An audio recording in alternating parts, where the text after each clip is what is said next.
Hey everyone, welcome back to the Rajiv Khati Show. It's been a while I've been on the air because I was kind of busy with a few things, but I have a very special guest today. Meet Viren Barman, a good friend now. He's a fantastic fitness coach and he's coaching people to lose weight, guiding them through nutrition programs and other stuff that we'll talk about. Today, we shed light on certain things that work as fitness. We bust a lot of myths, hopefully. So, welcome, Viren, to the Rajiv Khati Show. Thank you. It's my pleasure to be here. So, Viren, fitness has taken so many different shapes and sizes and forms over the few years in India, especially. So, what, according to you, is general fitness? Who is a fit man or a woman? So there are many aspects of fitness. Physical is one of them. I feel mental fitness is something that people are really starting to understand. But there's also spiritual fitness. Now that doesn't mean religion by any way or form. Of course. But these are just different pillars of being healthy, being fit. Fitness for me is getting through life with ease. So obviously if you're physically fit, you can, run, you have cardio, you're strong, you can get through the physical aspects of life with ease. You have great posture, right? You don't get tired working. Similarly, for your mental fitness, let's say if you're mentally fit, you go through challenges, you overcome challenges, you develop discipline, you can get through almost anything in life. Maybe it gets challenging once in a while, but with relative ease for the most part. And then there's spiritual fitness, which means nothing to do with God. People might believe what they want to, but what I mean by spiritual fitness is understanding that we as people are a community. Mm-hmm. How do you survive and thrive in the community? And how do you make the community survive and thrive? So once you have all three aspects figured out, you're getting through them with ease. I feel like the person's physically fit, and also that leads to a physically fit community. Wow. That's insightful for me because I've always looked at physical fitness as the primary barometer when we talk about fitness. A certain body posture, obviously, like you talked about cardio, being able to do things, lift things easily, going about their day-to-day lives easily. But I'd never thought about mental fitness was something that I'm familiar with because I've studied it and I'm trying to study it a lot. But the spiritual part of it was pretty insane. About on how you talked about you talked about society, you talked about this relative relation between us and the society, which is great. So, Viren, so what is India going through today? Everybody's talking about fitness, yeah. Everybody. I mean, we have apps for God's sake, talking about getting people fit, which I feel is bogus, which we're going to talk about later. But how has that? How has this shift uh, opened up in front of you in the last, let's say, 5 years? It would be challenging to give you a synopsis of 5 years because there have been different events, right? Okay. So let's say maybe 5 years back when there was no pandemic, things are very different. People's perspective towards life was very different. The pandemic hit. People started to realize, man, I got to be fit, healthy. But more than that, that's where for me, the spiritual aspect of fitness came into play. Because now that you're completely isolated, how do you now stay fit mentally? How does that affect you? And even with all three pillars, none of them can be separated. You can't say that a physically fit person is not mentally fit at the same time. Because once you're physically fit, you put yourself through challenging moments physically. Mentally, you're going to develop some fitness as well. Now, let's say you're at a gym where you're being physically fit. You develop spiritual fitness as well because you're part of that gym community. You make friends, etc. So I feel India in the last, let's say, 2 to 3 years since the pandemic hit, spiritual fitness is something that people are starting to open their minds to, starting to understand and realize. And I'm hoping that mental fitness, I see a lot of people talking about it, but it doesn't just stop there. People start to recognize that both go hand in hand. If you have a community, you have people to reach out to, people to speak to, and that the issues that people might be facing mentally can be addressed. But if you're isolated, that's when people start to feel more mentally challenged. They feel like there are things that they just can't get over. Something as simple as, man, if you think that financially you're stuck, there's nothing you can do in this world now and you're absolutely broke. You talk to a friend, this friend starts to give you perspective that, hey, you know what, maybe you can just share the story of how you went and completely lost everything. And maybe that's something that people can learn from. Once people learn from that, people probably want to help you out. You can make a story out of it, you can write a book on it. And now you've started to make money again. So having that spiritual aspect helps the mental, also helps the physical, because like someone such as yourself who's physically fit, when you're in class, right, when you tell me to, okay, you can push yourself beyond what I thought was possible for me, that's an aspect of being spiritually connected to you. Okay. You see me struggling and you're able to tell me, Viren, you're not done yet. You can still keep pushing, right? So that's where I feel India is hopefully heading. People are starting to realize the value of community. And I feel like that, if we head in that direction, then we're starting to develop health in a holistic way. Wow. So yeah, people are talking about fitness and health in isolation, but like you so well put, fitness and health, I think they have to go hand in hand, right? But again, Viren, all this talk is wonderful. We're talking about fitness, how it has possibly evolved in the last 5 years, pre-pandemic and post-pandemic. But as someone who is one of the hardest supporters of proponents or someone who promotes fitness to the core, I have seen it as an afterthought. I've seen it as an afterthought by most people. I mean, it is not something, it comes in the luxury list for a lot of people, which is unfortunate. So you've been training a lot of people, getting them to the optimized sizes, weights, getting the nutrition in check, on point, so they are leading healthy lives. But why are we still so far away, let's say, compared to some of the more developed countries, when it comes to treating health not as a prerogative or as a luxury, but also as an absolute necessity? Where are we going wrong? So I've actually thought about this a lot. Why is fitness seen as a luxury, as an afterthought, as you said? I personally feel, again, there are various aspects that you can tackle, but the number one thing that you want to tackle is sleep, as weird as it sounds. Now, stay with me on this. Sure. Now, if you're always tired, you don't want to hit the gym. You don't want to eat right. You just want to eat whatever comes your way, because that's a natural function of being tired. Let me give you an example. If you're absolutely well rested, you're not going to need coffee, probably, unless you're addicted. If you're absolutely well rested, you're not going to be snapping at your spouse or your brother or your mother or your child, because you're rested. So the number one thing that I feel that people need to first tackle is their sleep. If you can tackle your sleep, then people start to feel more rested in general, and then they can start to see fitness or exercise as an activity that they can possibly pursue. Also, what happens is, so Dr. Matthew Walker, I believe, is one of the sleep specialists. So he's got this book called Why We Sleep. So he's basically talking about, and I might get the title wrong, I think it's Why We Sleep. So he's basically talking about how sleep ties into basically everything. If you're well rested, if you've slept well, your productivity goes higher, right? Absolutely. And then your cravings come down too, and you have energy to exercise. So if you could just tackle sleep, if we as a nation could really prioritize sleep, I feel like fitness or exercise, the other aspects of fitness, start to seem more doable. That being said, I'm not saying, okay, if you just get your 8 to 9 hours of sleep, everything will be solved, everything will be fine. I also feel like because of certain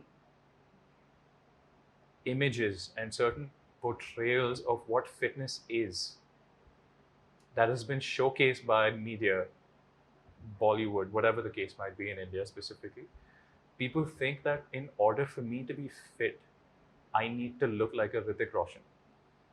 And that's so far for me that there's no way that I can go to the gym for like half an hour, 3 days a week and get there. Of course not. So it just seems like such an unrealistic goal that people think it's not even worth pursuing. But I feel like if we just really realize, man, fitness needs to be different for different people. Fitness for you can be different. For you, if you're a fighter, fitness means that your shins need to be hardened, right? For me, as somebody who's just going to the gym, I don't need to strengthen my shin bone as such. So fitness needs to be understood as something that's nuanced, that's different for everyone, and achievable for everyone. Even if you just go for a 30-minute walk every single day, you're still much better than just sitting in bed and not doing it. And that 30-minute walk doesn't even need to be 30 minutes in one go. It can be 10 minutes in the morning, 10 after lunch, 10 minutes in the evening. You've done 30 total minutes and you're good, you're sorted. So fitness, I feel like the goal seems too unachievable, unattainable. If we just focus on laying one brick at a time, then we can focus on building a wall. Yes, People look at the wall and they're like, man, I could never do that. wow. Focus on a brick at a time and you're sorted. But having said that, bro, I mean, you've put it so well for everybody to understand, or maybe even start thinking about, oh, maybe one step at a time. But the first step is the most difficult step I've seen for the maximum amount of people that I've come across on this journey where I've taken of fitness as a whole. I do it through mixed martial arts, that's a different story. But again, people are not ready to take the plunge. For example, they will prioritize everything. I'm not trying to play the devil's advocate here. What I'm seeing is stark reality where some of my friends, I'm 40 years old, I'm going to be 41 this year. Does not look it. My brain tells me that I don't look it, but in my head. Comment section. Let me know if you think this guy looks 40. There's no way. Okay, that's a debate we can go on forever. But again, I think I look 40 because I kind of take care of myself, you know. People who seem to look much older than me, who are 40, have basically aged more than you're supposed to age when you reach 40. But that was a small digression thanks to my friend here. What I'm saying is, why are we so hesitant to take the first step? Okay, for example, you go to the gym, go to any gym. We're not talking about joining a particular gym or a kind of fitness, yoga, Pilates, let's say Zumba, mixed martial art, just lifting weight, cycling, running the marathon, whatever, helps you move out of the bed and moving.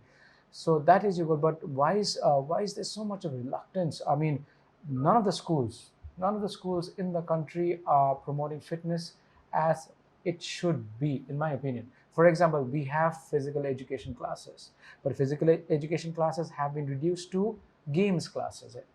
Physical education is a huge subject in itself. You have to understand your human body. You have to understand your inhalation and exhalation of the body, how your body functions in an everyday life. So the physical education is a much wider subject, I feel, but we have reduced it to, okay, let's play table tennis, let's play football. But nobody's trying to inculcate the habit of staying fit. And with you today, you've expanded it so well through your spiritual angle and obviously your mental angle. Yeah, so I mean, how do you motivate someone? For example, we have a common friend, yeah, let's say XYZ person. He or she is going through a lot of things in her life and she is on the verge of being diabetic. Let's say she's about touching 38 or 40, but she still doesn't understand the need to go to the gym or even start walking, like you said. She thinks she is too sad in life, she's too morose, or a lot of things are happening in her life, and she is the last person she wants to take care of. You know, so Viren, I mean, I know it's a very rounded question for you to even answer. So when you talk to your clients, do they come to you, or is there some kind of cajoling that you take them through? I mean, you cajole them into saying, okay, this is not happening, this is why you should do it.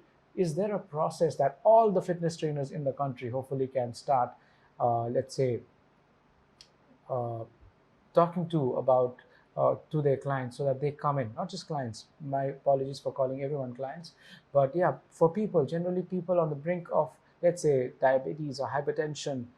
So what is the process, according to you, the right way to approach? So for me, first of all, the problem with why people can't get started with fitness is because they aim too high. Okay. Aim low, practically low, right? And this is a concept I picked up from Jordan Peterson. He speaks really well about this, so definitely check his stuff out if you want to really understand what I'm talking about. But let me simplify it as much as possible. take the smallest step possible and aim low. That doesn't mean don't aim at all. So what I mean by that is, for someone who's diabetic, what's the smallest step that you can take today, tomorrow, the day after? You can go for a 5-minute walk. Forget 10 minutes. That's aiming too high. Maybe 10 minutes doesn't work for you. Maybe you're at a point where you're so overweight that your joints get stressed after a 10-minute walk. Perfectly understandable. Aim for 5. Next week, aim for 7, and then 10. But try to progress slowly, as opposed to saying, today I'm going to hit the gym and I'm going to go train for an hour, which is what happens, unfortunately, in a country like India, where people haven't really understood health and fitness from a trainer's perspective. I see a lot of trainers who, the first time they're training someone, will just go all out. They'll completely demolish their bodies, thinking that that's the way to grow a muscle. It's not. And then that discourages people from trying again, because they've had like the first bite of fitness was so displeasing that they never want to pursue that again. So if it's someone who just wants to improve their situation, what's the smallest step that you can take? And so for me personally as well, there was a point in my life where I was riddled with anxiety. I had tremendous back issues. I had a slip disc. I had severe sciatica, to the point where I couldn't even lay still in bed. After a while, I had to roll over, wait there for a bit, roll over to the other side, and find a position that was comfortable. So for me, the smallest possible step at the time was, believe it or not, glute bridges. Laying in bed, just glute bridges is what I started with. And today, I can deadlift, right? Yeah. No issues with all of the back pains that I've had. Doctors told me do surgery, this and that. But what's the smallest first step that you can take? So that's for the average person. Now, you were also asking me about, okay, in schools, people aren't talking about fitness and health. I would actually not agree with that statement. I feel like the government is actually starting to push towards things like yoga, even things like sports. Now, if I've worked with children as well, right? Children don't understand repetitions, volume, training frequency. It's just too much for them to wrap their head around. To make training interesting, you have to develop games around it. So not necessarily table tennis, but table tennis can potentially be a good start for them to understand that I need to physically move my body. And then they focus on, okay, once they're at a certain age, they look at their peers, they're like, okay, I also want to build some muscle. I want to look good for the girls, because that's how most people start, right? That's how I started. Bicep curls, stealing my dad's weights and bicep curls. So that'll come with age. But for younger generations, I feel games are an excellent way to start to learn about health, their physical bodies, and movement more than anything. People don't want to move, man.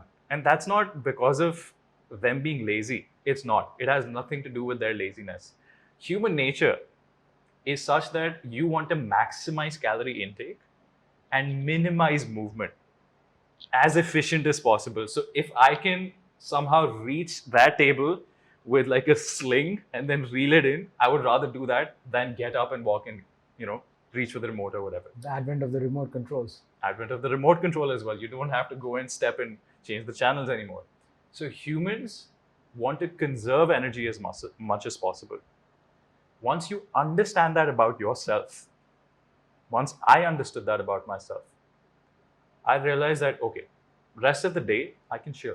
I don't need to move. But this 1 hour, for now, like now I like to think of it as this 1 hour is torture for myself, right? I want to torture myself. That's just how I get myself motivated. But at a certain point where I told you, where I was just starting off, I thought, these 10 minutes, I'm going to be active. Rest of the day, I'll chill. So when it seems like such a small goal, like just 10 minutes of effort versus 23 hours and 50 minutes of just chilling, that's doable, right? Wow. Remember that, guys. It's an eye-opener for me. But think small, consistency over volume for now. I think brilliant input, bro. I mean, that's what we need. We need Indians to move. Believe it or not, we are the diabetes capital of the world. We have the second highest population of obese children after the United States. Believe it or not, I'm not saying it. You can check Google if you want to. So adult obesity is at an all-time high. We are sitting here not just to talk about our lives per se, but to tell you guys why fitness is so important so that you can enjoy the luxuries of your beautiful car that you bought, the houses that you're buying, the holidays that you want to take, the few little desires that you want fulfilled has to be absorbed by this physical being that was created by nature or God, whatever you believe in. So I think it's a great, one of my favorite advices today is start small. I mean, when you contrast it with 23 hours and 50 minutes of rest versus 10 minutes of walking, I think that should motivate you. So thanks, Viren. That was a beautiful insight for me too, because for me, it's all or nothing approach. I've always been like that but again, that's my mentality. And sometimes, even though I may not mean it, I would want people to go through the same pace, which I may be trying to push them too hard now that I understand it. But yeah, it's a great analogy. I'm going to try and hopefully build that up in my system when I train people. So let's come to functional fitness, bro. Functional fitness is something that baffles me and irritates the shit out of me all the time. Everyone's doing it, but I don't know what they're doing. For me, I know we've already had this discussion before we sat for the podcast. For me, fighting is the only functional fitness that there is. Because fighting, I could get in with you right now in just about 2 seconds. I could get in with money. We're just standing behind the camera. When I go outside of the door, I could get into a scuffle with someone. I'm not trying to prepare people to just start moving this way. But functional fitness for me is fitness that you can use every day. So let's discuss that. Let's agree to disagree, disagree to agree, whatever that case may be. So what, according to you, is functional fitness? So I agree with your perspective about functional fitness, about how being able to move your body to fight definitely is a functional movement. But let's look at the term functional. Functional means any sort of functional fitness means any sort of fitness which is a function that your human body can perform. So sitting is a function. So by default, squatting should be functional fitness, right? If you're lifting something over your head, maybe you're stacking shelves, functional fitness would be overhead pressing. Of course. So any kind of exercise is technically functional fitness as long as you can perform it with your human body. Anything that's outside the realm of the human possibility is not functional, right? So every single thing is functional fitness if you actually look at it. But what I see gym trainers do mostly in India is not technically functional fitness. It's just circuit training. Yeah. It's just circuit training. So, for example, if you're going smashing the ball, then raising your leg over an obstacle, then jumping 3 times, that's cardio, right? You're cardiovascularly taxing yourself by moving your entire body, which is great for your fitness, but it doesn't really qualify as something uniquely functional. So functional fitness, the term, is just something that people have developed. It's a trendy term that's come and is going to pass. It's not something that's going to stick like strength and conditioning. And if you really understand that everything is functional fitness, then you know when you're going to the gym and you're telling your trainer, okay, I want to be fit, and he's like, today we'll do some functional fitness. You know he's talking shit. He means circuit training, right? He's just going to improve your cardiovascular ability. That's basically it, right? Which is great, which works. I'm not mocking that in any way. But the term functional fitness and showing that you're doing something unique is not true. So even if you're just going to the gym, squatting, deadlifting, etc., that's functional fitness. You're doing MMA, that's functional fitness. Why? Because it's a function that a human body can perform. That is functional fitness. Absolutely. I've always had this notion, like you said, of course, there's nothing that we do like this in real life.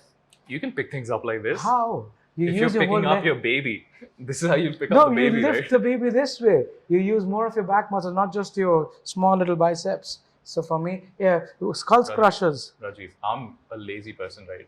Yeah. I want to move as little as possible. So when I'm picking up my baby, I'll bicep curl my baby. There's no way I'm lifting my baby with my shoulders. I'm sorry, I'm not doing that. Okay, never mind that. But bicep curl for me sucks. What is this? Skull crushers, they say. Skull crushers. You're improving your ability to push. Now, when you extend your elbow over your head, you're training the long head of the tricep. That is more of a bodybuilding move. Exactly. So that's just to develop the long head of your tricep, right? You don't have to do that as functional fitness, but it does have your triceps have the function of pushing. So you're developing the function of pushing. What about the behind the neck presses? I find that weird. Behind the neck presses? Yeah. Again, they have their place. Okay. So it can potentially improve your mobility, especially when you're squatting. Because when you're getting under the bar, you're in that same position, right? So that can be potentially beneficial for you. But the risk to reward ratio is something that you need to see as well. What are the risks? So let's say if you're lifting super heavy behind your head. Now, for some reason, you lose your grip or your muscles just give out. Let's just say you get tired, your muscles give out.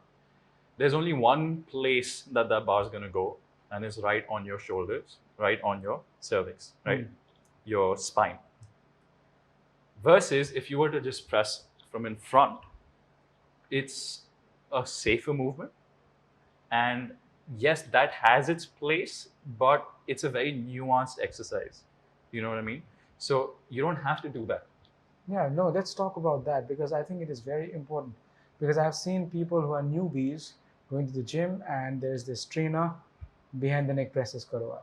Yeah. He's making them do stuff that he probably does it. So it generally doesn't work, especially the guys at the gym, big trainers. I'm not trying to diss any trainers. There are some fantastic SNC trainers who've put in the work, who've studied, who've made sure that they know what they're doing. They know every small little anatomical part of our bodies, and they'll tell you why you're moving in a certain way.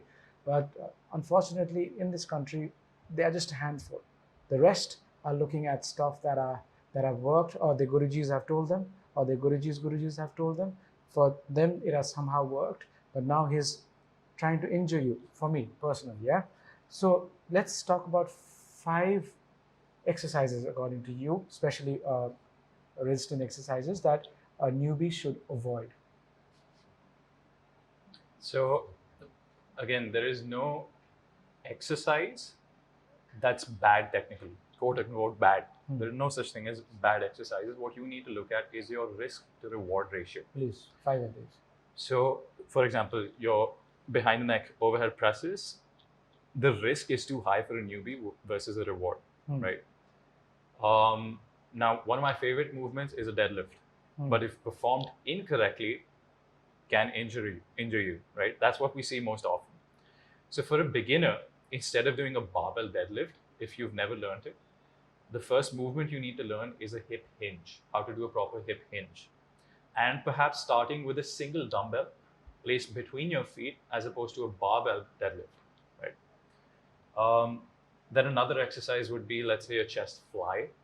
Again, for somebody who understands their body, how to move their chest, etc., how to activate certain portions of their chest, versus a complete beginner who's never done the exercise, the risk to reward ratio is just not that favorable, because you're going to end up just opening up your arms. You see someone do it, monkey see monkey do, and you're just going to end up injuring your shoulders, right? That's number 3. Number 4 would be any kind of Olympic lift. Olympic lifts are really complex, right? So you don't want to start off with those as beginners. That's not a good idea, because the risk to reward ratio, again, Olympic lift is even higher, right? And you don't even need to do Olympic lifts unless you're specifically training for that. All right, we'll take a short break. We'll come back with the 5th exercise that you want to avoid as a beginner. Thank you so much. Hey guys, we are back. We were talking about 5 exercises that every beginner should avoid. We were on the 4th. Over to you, Viren. And the 5th and last one. Now, this isn't technically a challenging exercise per se, but I've seen beginners especially challenge themselves too fast, too soon. So a box jump, for example, would be my 5th exercise to avoid as a beginner. Just because people get really excited with that, and with wrong technique or just going to a box that's too high too soon, they'll end up face planting or worse. Like I've seen this happen. A guy jumps, he misses, and the corner of the box goes right into his groin area. Groin. Yes, I was looking for a more fancy word. Something like maybe the jewels. his jewel box. Okay. Jewel pouch. Okay, I'm not gonna beep that. Just edit that. No, we're not. Okay. So yeah, so 5 exercises. But again, now let's come back quickly to let's say the basic 4 exercise that every beginner, as again, guys, we are only talking about strength conditioning, okay? Basic 4 exercises that newbie should be concentrating at the gym. Gotcha. So think of it as a pushing movement and a pulling movement that you can do with your legs as well as your upper body. So if we're talking about a simple pushing movement, if you're a complete newbie, you have no access to a gym, the easiest thing to do is a push-up, right? But again, push-ups not with your elbows out, push-up with the proper technique, maybe 45-degree angle from your ribs, that's push-up. This is crap, all right? Exactly, crap. 1. So that's a push movement for your upper body. Now, a push movement for your lower body would be a goblet squat. So you basically have a dumbbell, you keep it here, squat up and down. Super simple exercise. You can even start it with the most basic level of just keeping a chair behind you, sit back on the chair, come and stand. Simple, safe. The third exercise would be a pull exercise. So if you have access to a pull-up bar, that would be great, right? So maybe a chin-up if you're a beginner. And the fourth exercise, which would be a pull exercise for your lower body, would be a hamstring plank. Or if you've seen a good instructional video, then a sumo deadlift with a goblet, with a dumbbell. Okay. So a sumo deadlift Legs with very a wide? dumbbell. Yes.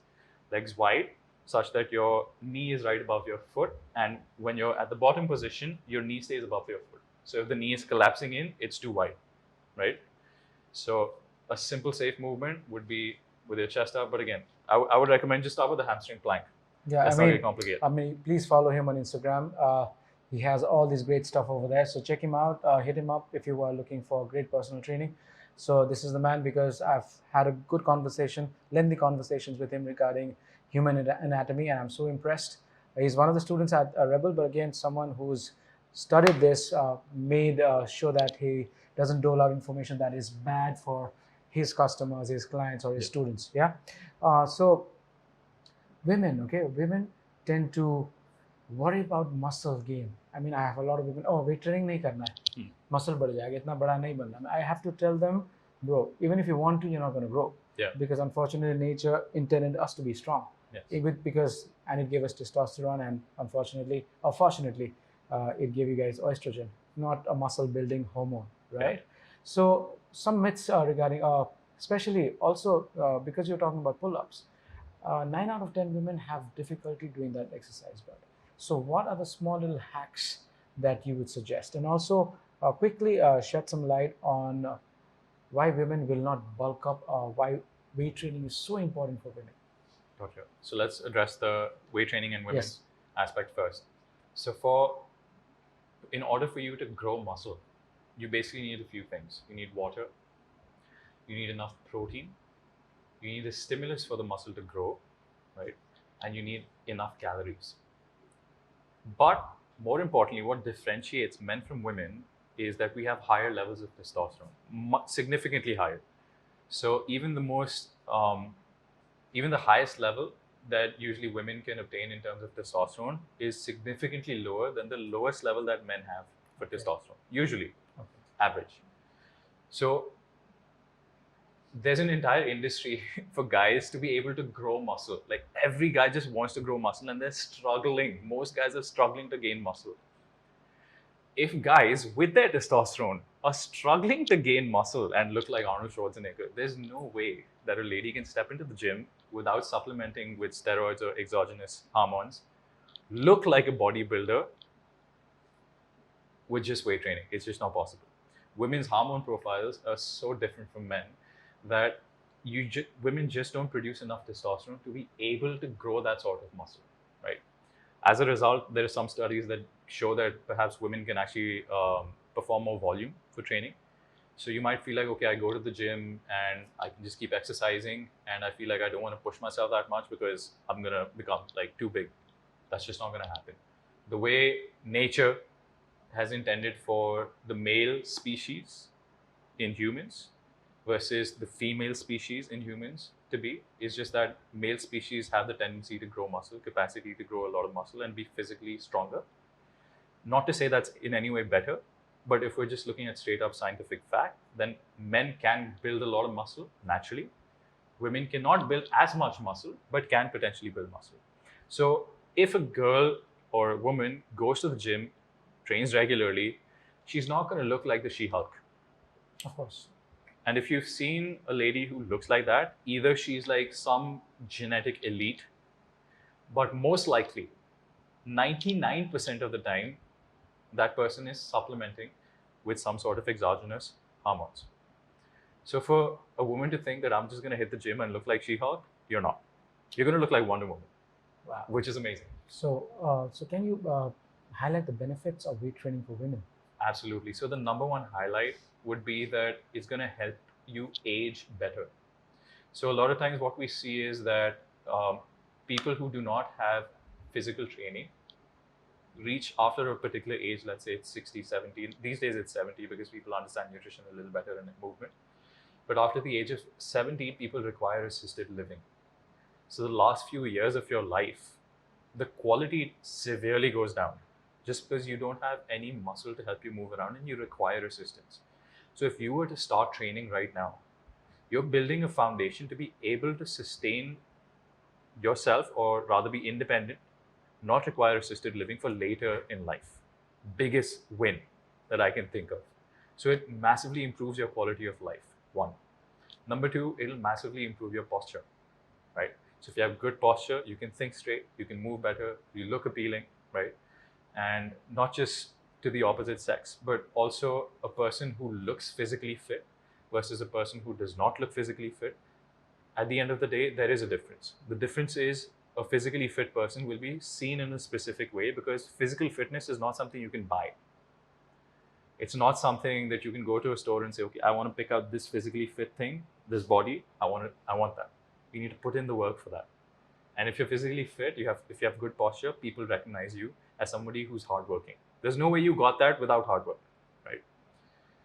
And then, of course, you have the biggest benefit of being able to eat whatever you want to. That's true. That's a big win for me. The more muscle you have, the more calories you burn in a day, which means the more pizza you can eat, the more chips you can eat. And I know my wife would love that. She loves eating chips. Whenever we go on vacations, it's like a chip fiesta. Okay.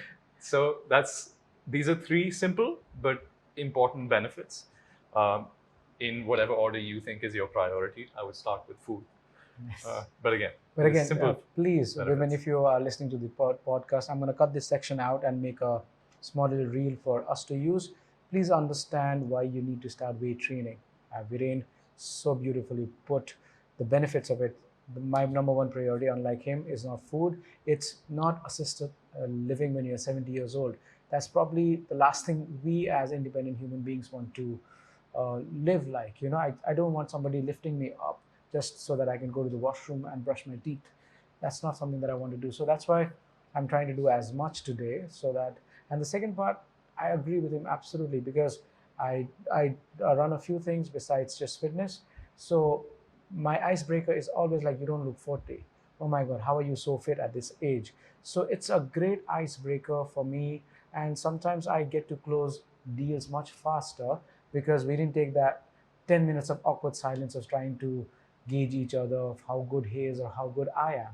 You know, so, oh, wow, that's nice, interesting. Wow, how can you help me with that? And suddenly we are on a level playing field where, like he rightly said, he understands that I'm not someone who takes things for granted. I work for it, you know? So that was so well put. Food, I don't care because I'm not a foodie like him or his wife. So, but we were talking about nutrition because you just touched about food and pizza and thing. Nutrition, I think it's one of the most misunderstood concept in fitness. Yeah, some people say, okay, broccoli, just because a few American dudes or let's say Western dudes are saying, well, we should be eating broccoli and turkey and chicken breast. My ancestors were some of the fittest people. My grandfather was so fit at 82, but he used to eat rice all the time. I don't even know the last time he went hunting for chicken breast. He also used to drink. He also used to smoke. But that's why I think nutrition in our country, especially because we are trying to ape everything that becomes a fad outside of the country. So it is so misunderstood. We don't have the kind of time where we will take you through every meal and everything. But I just want my friend who's an expert in nutrition to give us a brief or let's say a larger guideline of what is good for us, what is not good for us, and what we should avoid not on a daily basis, cheat meals and other things that come along. Over to you, Viren. So nutrition is a very vast subject, right? I know. Even more so than training, I would say. 100%. And the problem with nutrition is there are always opposing camps. So these days there's a new diet called a carnivore diet, which is just meat. Then there's a vegan diet, which is only plants, no animal products. Then there is the camp that says that only calories matter, calories in, calories out, right? Then there's a camp that says calories don't matter. It matters the quality of food that you're eating. So what I've found that works best for me is a happy medium, the middle way. Calories do matter, right? Scientific fact. You can't eat more calories than you're burning and expect to lose body fat. It's just not possible. But the quality of your calories matters too. Because let's say, for example, 1 gram of protein, or let's say 100 grams of protein versus 100 grams of fat is going to look very different. The volume will be very different. And its ability to get you to reach satiety will be very different. So if you can combine the two ideas, which is what I do with my programs, try to get people to eat. If they're struggling with their appetite, they feel like they just have a massive appetite, they just want to eat all the time, and they want to lose body fat, try to find foods that are very low in calories, usually vegetables, fruits, etc. And then make sure you're getting adequate protein. So if you're getting adequate protein and you're eating voluminous food, for example, instead of eating a banana, if you eat watermelon, you can eat more watermelon and it's the same calories as a small portion of banana. So you've tackled the volume aspect, you've tackled your total protein, you're sorted, right? And of course, fat as well. But in the Indian diet, fat is not a problem because we eat ghee with everything, right? But similarly, if you're somebody who's trying to gain weight, you need to go the opposite route. So you got to have food that's very calorie dense. So you got to focus on maybe including lower volume food. So a simple example would be somebody who's trying to lose weight. Instead of eating a roti, which would be, let's say, Palm roughly, size? yeah, palm size, around 40 to 50 grams would be 100 calories. Versus 50 grams of roti is 100 calories and 130 grams of potatoes is also 100 calories. Oh, wow. So what's going to fill me more? 50 grams of something or 130 grams of something? 130. So if I'm trying to lose weight, I eat foods like potatoes rather than roti. Versus if I'm trying to gain weight, I focus on eating more foods like roti versus a potato. So first thing to focus on is your protein. The Indian diet, unfortunately, is known as the balanced diet. It's not. India, there's a reason why our average height is so low. Most likely it's got to do with our inadequate intake of protein. So protein is not just for bodybuilders and gym bros, protein. It's not that. Every single person needs protein. Every single part of your body is made up of protein. Your eyes, your hair, your skin, every organ, muscle, etc. So if you're not getting adequate protein, you're not going to, as a child, if you're not getting adequate protein, you're not going to reach your genetic potential in terms of your physical aspects, physical abilities. You're not going to be as tall, strong, etc. So for children, protein is priority, but also for adults, in order to keep good skin, hair, etc., protein is priority. Next, focus on eating. So this is how I think we think. Food as fuel, Yes. as opposed to pleasure. So for most of the time, look at food as fuel. No problem with that, hopefully. But sometimes you can look at food for pleasure.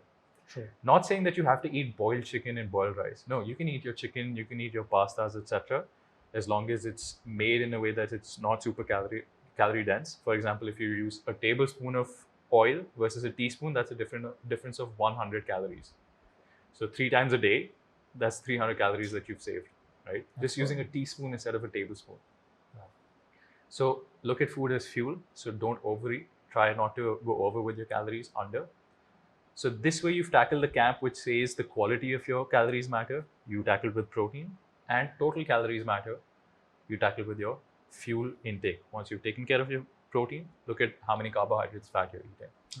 If you want more detailed information, please get in touch with him. I'm going to link his Instagram at the end of the video, because these are things that we all need to invest in. These are real investments for me. So invest in good advice. That's so at a premium these days. Whatever advice that are being doled out, generally for free, are crap advice. So get in touch with Viren. He's one of the best guys that I know. Let's come to supplements, bro. There's a huge... I'm so sorry. Before we get into that, can I just add one last thing for nutrition? Yeah, please. So every single part of your body is made up of everything that you've eaten till date. People need to understand that. That is why nutrition is so important. Yes. So if you want to build your body a certain way, you need to eat a certain way. If your body is not what you want it to be, it's because you've eaten things in a certain way which was not conducive to your body. Wow. Yeah. So look at food as what is going to be. It's going to be you. Absolutely. Absolutely. So yeah, on that thought again, definitely check his channel out. Talk to him, get some advice, meet him, fix an appointment. I'll leave the Instagram. You can DM him directly, and take it from there. Now let's look at supplements, bro. We're looking at supplements on very different. As soon as we talk about supplements, steroids. As soon as we say supplements, steroids ले रहा है क्या? Whey protein ले रहा है क्या? Steroids. Yeah. To multivitamin, steroids. If you're taking fish oil, steroids. Everything is steroids, or everything is not steroids. I mean, there's no proper gray area. And apparently, as my experience, supplements are in this beautiful gray area, which is so it's got character. So we need to shed some light on that, and I have Viren again to shed some light on it. So let's talk with basic supplementation without any gender bias. Okay, let's talk about whey. Some people say, oh, whey is gonna crap your kidneys out. Okay, some people say, oh, don't take too many multivites. It's gonna crap your kidneys out. It's gonna crap your liver out. You know, so let's shed some light. You've done it for a long time, so please, over to you. So when it comes to supplementation, there are a lot of useless supplements out there. Supplements mean something that you add over and above what you're eating. It should never replace food. True that. So your food is your first priority. What you add over and above that is your supplement. There are 6 supplements that actually work for me that I would recommend. One is whey protein or any other kind of protein. It could be pea protein or any protein that works for you. Number 2 would be creatine. So creatine is actually shown to have, it can benefit your performance, your training performance. So your ability to be explosive goes up slightly, which over time results in probably higher gains. And it's the most studied supplement, so it's absolutely safe to take. And you don't need to take any weird, obscure kind of protein, creatine, hydro, whatever, creatine monohydrate, simple. Then there's collagen. So collagen is a kind of protein that makes up your skin, hair, every single tissue in your body basically has collagen, right? So if you are able to supplement with collagen, because most people in India, especially vegetarian, right? So if they can take a collagen or collagen builder, because there's no such thing as a vegan or vegetarian collagen. Scientists are trying to develop a collagen that bacteria can make. But for now, what I've seen on the Indian market, there's just a collagen booster. Your body also produces collagen, but supplementing has benefits. Like it can improve your skin quality, hair, etc. Then there's caffeine, right? Simple. Coffee. You don't need to take caffeine pills. I've seen people do that. Tremendous waste of your money. Just take coffee, right? If you don't like coffee, the taste, then you can perhaps supplement with caffeine. And then there's finally ashwagandha. So ashwagandha is an Indian adaptogen herb. What it's basically going to do is it's going to attack your nervous system. And by attack, I don't mean like damage it in any way. What I mean is it's going to go and influence, rather. How about influence as a word instead of attack? It's going to influence your nervous system and calm your body down more. Apart from these 6 supplements, I've been through all sorts of multivitamins. I've been through all sorts of omega-3s. There are some issues with that. For example, a multivitamin is usually going to be, let's say, 1,000 grams of, not 1,000 grams, 1,000 units of copper or whatever the case might be, any sort of ingredient. Now, what your requirement is very different from my requirement. So to take a standard multivitamin is going to be very, it needs to be altered because your vitamin profile is different from mine. So I used to take multivitamins, but I just changed my perspective and outlook towards multivitamins because of this reason, because I feel like it just ends up giving you a lot of things that you perhaps don't need. So it results in expensive urine more than anything, right? The problem with omega-3s is that usually they go rancid. So omega-3s are not stable, right? So you need to store it at a specific temperature. If you don't do that, then it's going to go rancid really, really fast. As soon as it comes in contact with air, it goes rancid really, oxygen goes rancid really, really fast. So we know in India what the logistics system is, right? So you can't really trust brands in India, even if it's a brand from outside. You just can't trust the logistics, storage, for it to be consumed without being rancid. So there's lots of research done on omega-3 products as well, and usually what's observed is that they tend to become rancid very, very fast if they're not stored correctly. So that's why I don't really recommend omega-3s. Having things like fish, even eggs to some extent have omega-3, so things like that can help. Interestingly, people eat flax seeds for omega-3. Humans aren't very good at converting the chemical found in flax seeds into omega-3, but certain profiles of people, certain genetics with certain populations can do that. And luckily in India, we can do that, right? In India, a lot of the population can reliably convert the enzymes in flax seeds to usable omega-3s, right? So perhaps you can supplement with flax seeds as well, but your best bet is to eat fish and possibly eggs if you're a flexible vegetarian. Otherwise, your last resort then becomes supplementation. Supplementation or flax seeds, either way. Okay. Yeah. Okay. So these are some, I think, very informative informations that are being doled out. Like I said, if you want more information, there are so many ways to go about it. You can either Google, which I would not recommend. Get in touch with an expert like Viren, not just Viren. Get in touch with someone who's done this for a living, who's taken the time to study, taking the time to go through all the myths, bust them, do their research, and come up to a conclusion, or at least a usable information that you can use for your benefits. Now, let's come to my favorite part. Yeah, you've been training with Rebel MMA for some time now. Yeah, so you've done practically all kinds of fitness routines. But how has mixed martial arts been different? I don't want you to give me that answers like based on our relationship as a student and a coach first now, but just as a mix, as a medium to get fit, not just fitness. Because if I go about mixed martial arts, I'll talk to you about the philosophical aspects, the psychological aspects. But I want you to hear it from my friend here, who's been here with us for about 1 month, slightly over a month. Yeah. So mixed martial arts and fitness for you.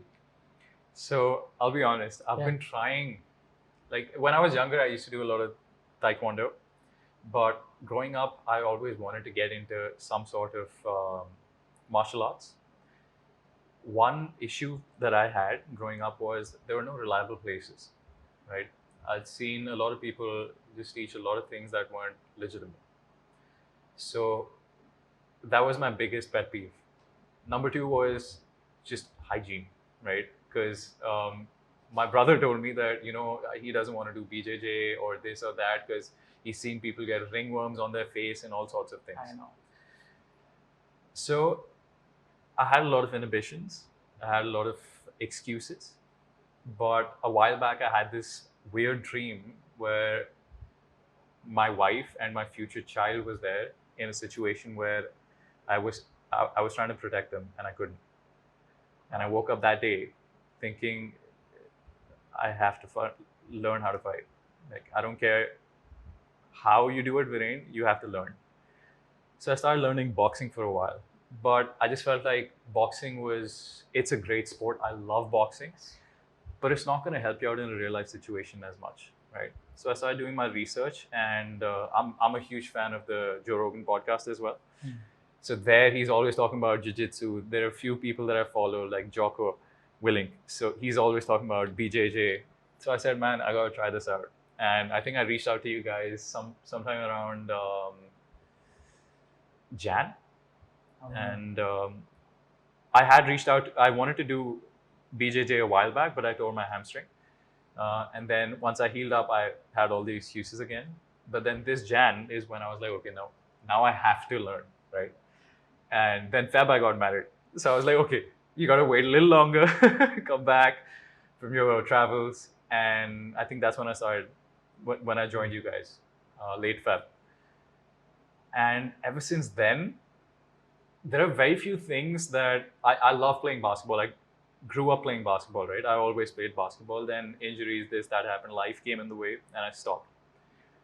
And I haven't found anything as addictive since then.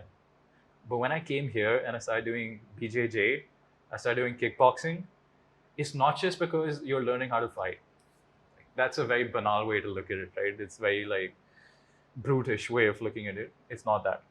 It's also the skill involved. Like even when I'm rolling in BJJ, I'm never focusing on, okay, I just got to pin this guy's hand down or this or that. I'm focusing on how can I skillfully get across what I want to do. And you guys have just been super helpful. First of all, I love your teaching style because it's very patient. You look at fundamentals, basics, and then you add a little spice on top of that. So even Piyush, even you're like, okay, you can punch this way, jab, jab. But if you want, once in a while, you can throw an overhand, right? So things like that. It's those little subtle differences that I found really appealing. And that's why, like, I just signed up. I'm like, okay, 6 months, let's go. I think I touched the mic. Sorry about that. No. 6 months, let's go, right? And it's just because of, again, the spiritual aspect of fitness is really strong here. You guys have a community. I feel like a brother here. You know what I mean? And it feels like a family. It's not just that you come here, you work out, go back, and go about your day. No, you go back, you think about, man, it was such a nice moment that I shared with this person, that person. I learned this. So you're thinking about that. So that's what I really like about this place. Physically, you're sorted.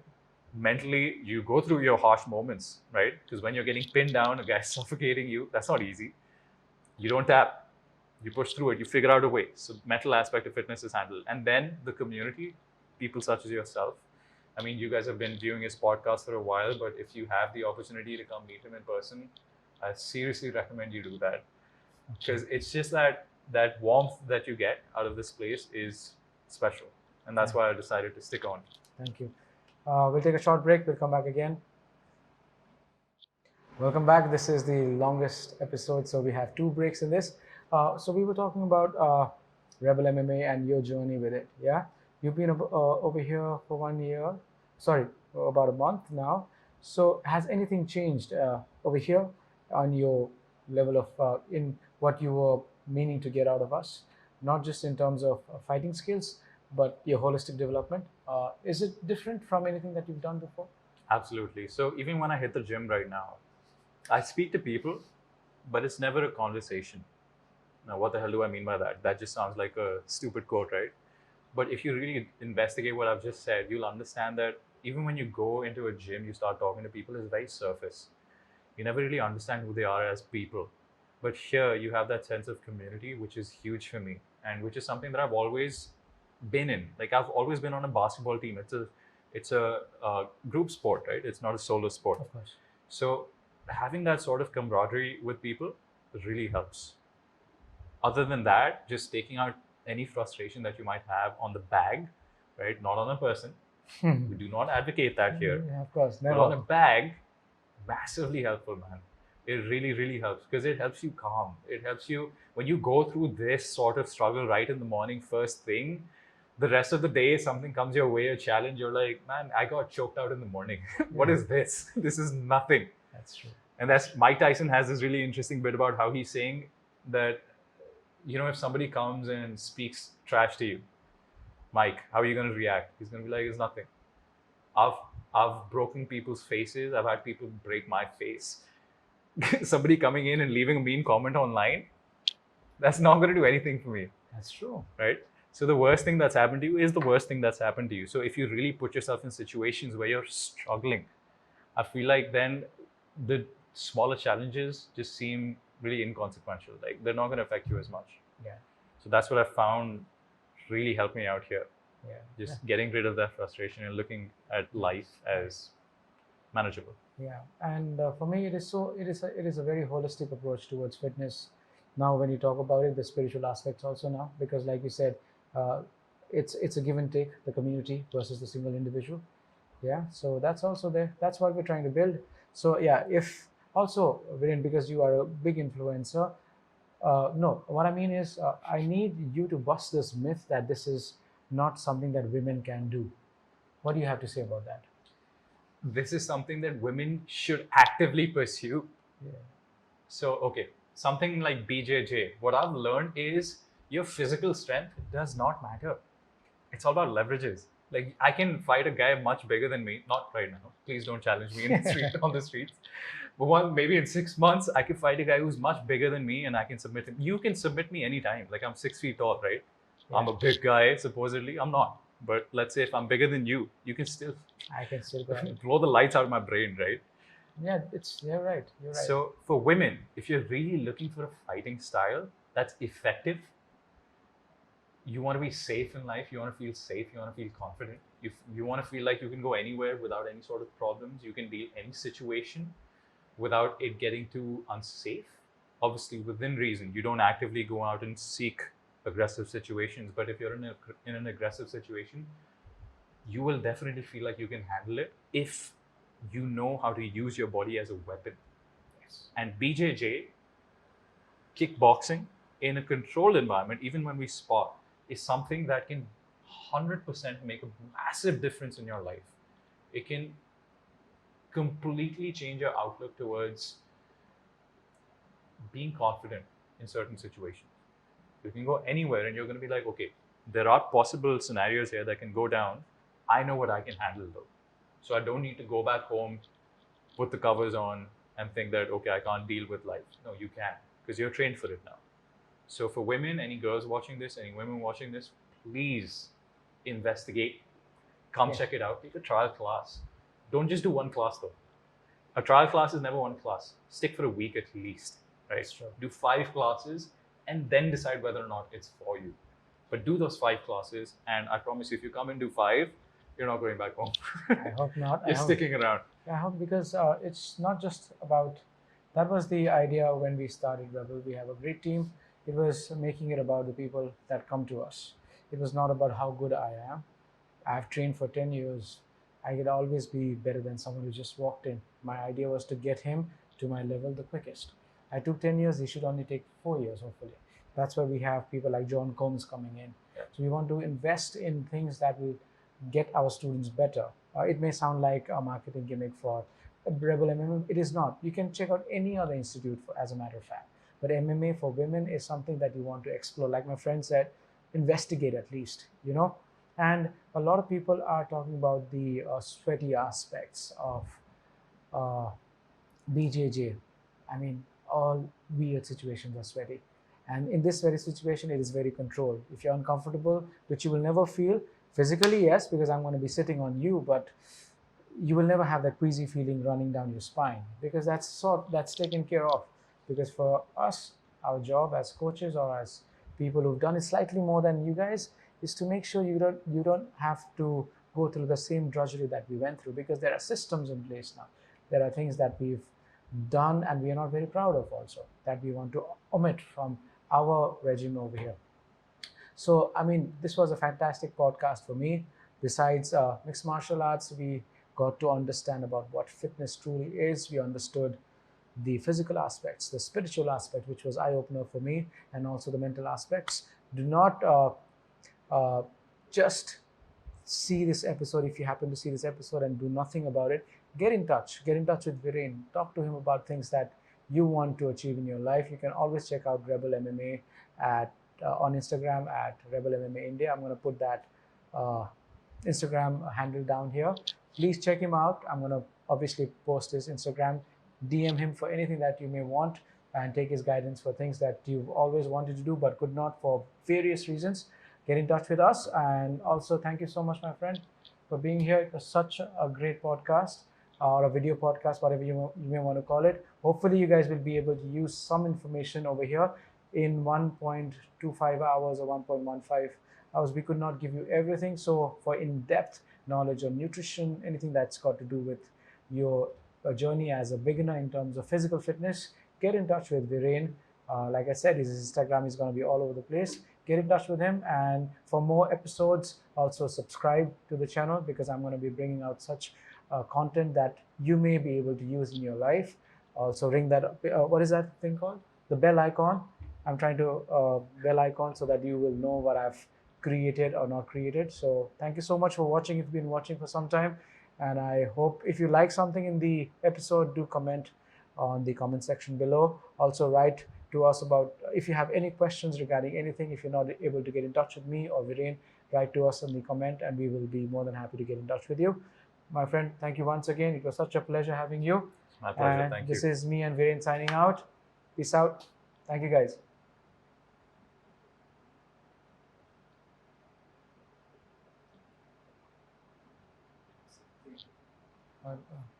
What? What? Thank you. The cameraman is saying do something. So this is me doing something. Thank you for viewing our podcast.